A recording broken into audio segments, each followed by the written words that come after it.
Stop me if you've heard this before. The wide receiver class in this year's NFL draft is absolutely stacked. But unlike years past, there's no clear consensus of who will be first off the board. There's the impressive duo out of Ohio State with Garrett Wilson and Chris Olave. Wilson, an elite home run threat, and Olave, a route-running technician, each with the skill set that translates into any system. Both these two guys are absolutely phenomenal, but I think it was Garrett Wilson who will ultimately be the first wide receiver taken from the Ohio State University. For USC star Drake London, it didn't matter who was throwing them the ball. The productivity remained elite. The former basketball standout excels in contested ball situations.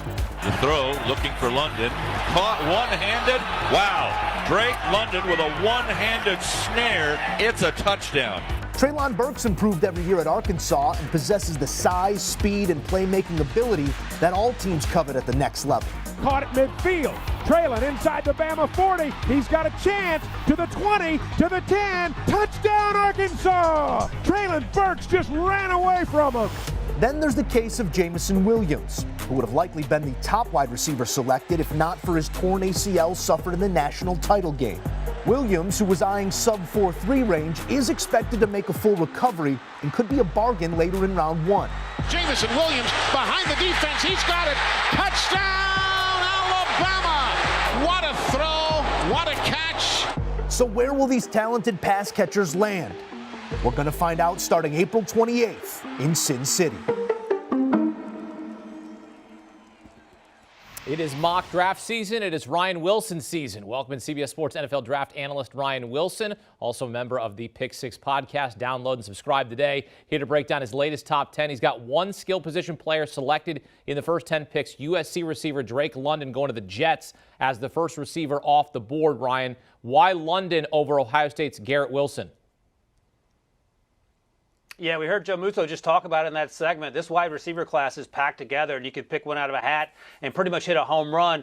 This week it was Drake London, but there's a lot to like about Drake London's game. He's 6'5", he's only about 210, so he can put on some weight for sure, but he is a contested catch machine. His huge catch radius, all the buzzwords you hear about these big framed wide receivers, and that's exactly what Drake London gives you. He was basically the only bright spot on that USC offense. Kedon Slovis has since transferred after struggling, but Drake London was making play after play after play. You see the athleticism there until the fractured ankle ended his season with about 3 games to go. A few years ago, he played with Michael Pittman. I think he's going to be a better pro than Michael Pittman, and Pittman's been pretty good as a second-round pick for the Colts. So why over him instead of these Ohio State receivers that you talk about, Akeem? It's close, man. Like, I love Garrett Wilson's game. I think he is as electric as they come in this draft class at the wide receiver position. I have him going to Cleveland in part because I think he's a good fit there, but in part because he sort of reminds me of Odell Beckham in terms of athleticism, and I think that's sort of funny to give them another Odell Beckham after how things ended. You may think differently, Akeem, but as for Drake London, I have him going 10th overall. I think he goes in that range, and it's not a surprise. That said, we can certainly see a Garrett Wilson go there as well. Also, won't be a surprise because of how good these guys have been over the course of the 2021 season. Well, Zach Wilson would be happy to get Drake London at 10. He'd be happy to get Garrett Wilson as well. And then you'd have Wilson to Wilson, and you'd have Ryan Wilson talking about it. So we'll see. We'll see if that happens. Offensive lineman, always a premium. Thank you for the courtesy laugh. I really appreciate that. Offensive lineman, always a premium and a need on draft day. You've got 3 offensive linemen getting selected with the top 5 picks. Take us through your thought process. Who do you have going where?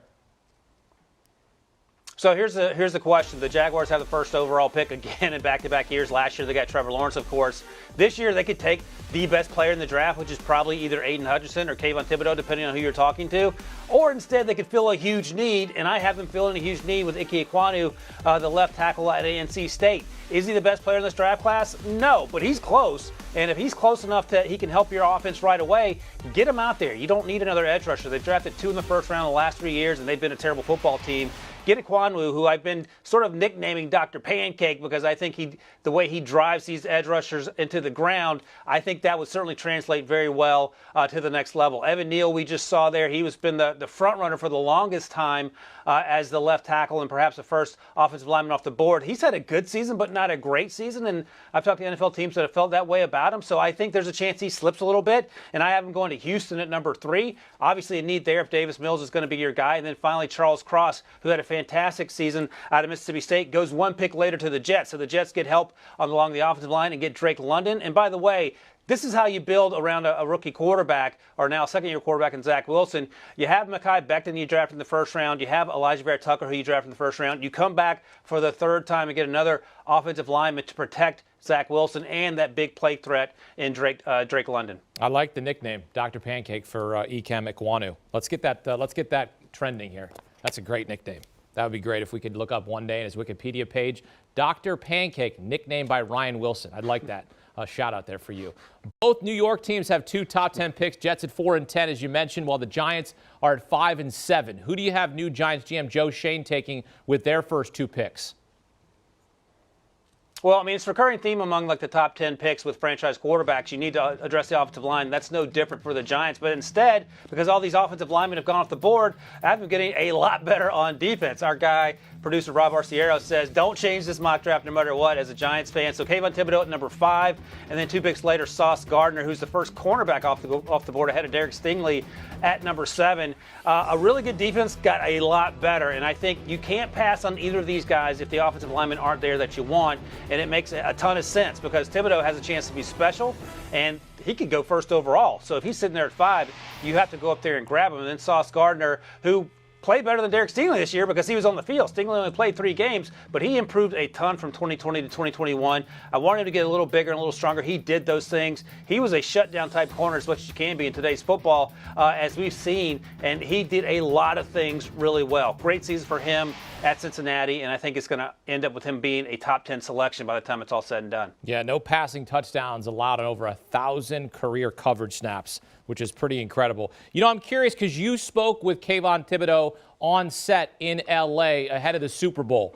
And I'm curious if you think that some of these stories get drummed up, that they start coming out because teams down the board, they want to make these stories up. They send them to sources. They say, hey, Kayvon Thibodeau, he doesn't have fire in his belly. And then he ends up dropping in the draft because of the nonsense. What do you make of that?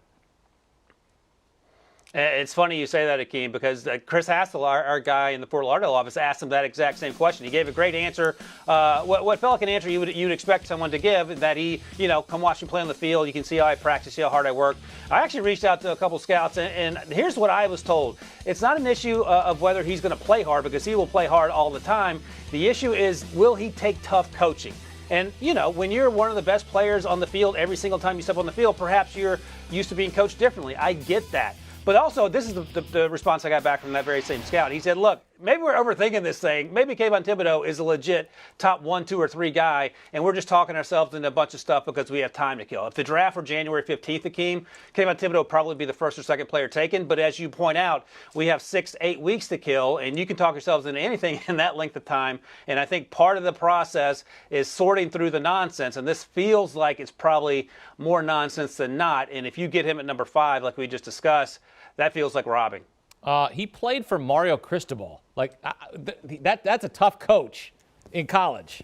So, all right, we'll see how that plays out. And like the Giants, the Broncos have a new head coach, former Packers OC Nathaniel Hackett. Denver picks 9th. You've got them selecting Jermaine Johnson the 2nd, which would be the 4th edge rusher in the top 10. You were at the Senior Bowl. He was a monster there. What more can you tell us about the Florida State product?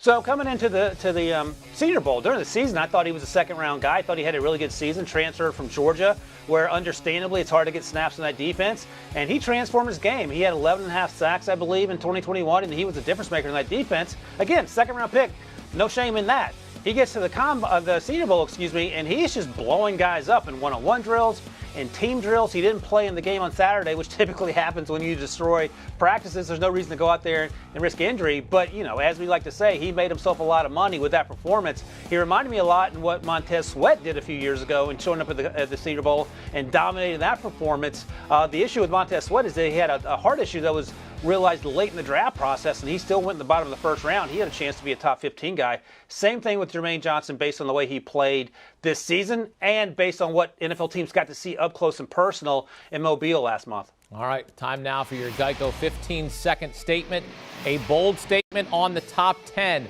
Ryan, what do you have for us? So here's the bold statement. I'm going to actually take it to the Combine next week, where we'll be in Indianapolis. 13 players, Akeem, have run sub 4.3 40s.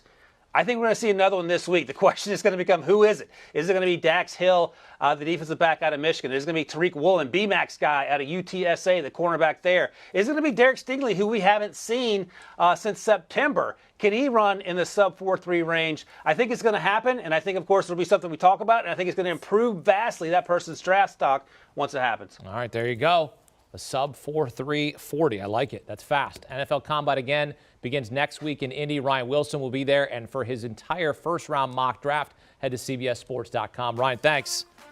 And for all things NFL, check out the Pick Six podcast. Join host Will Brinson and his super friends Ryan Wilson and John Breach, delivering your daily fix of NFL news and analysis. Gets you up to speed so you're always in the know. The Pick Six podcast. Download and subscribe today. Do you want a sports network that delivers everything that matters about the game? The highlights, the picks, the instant analysis, no yelling, no fake debates, no politics. Hit the subscribe button and never miss a moment.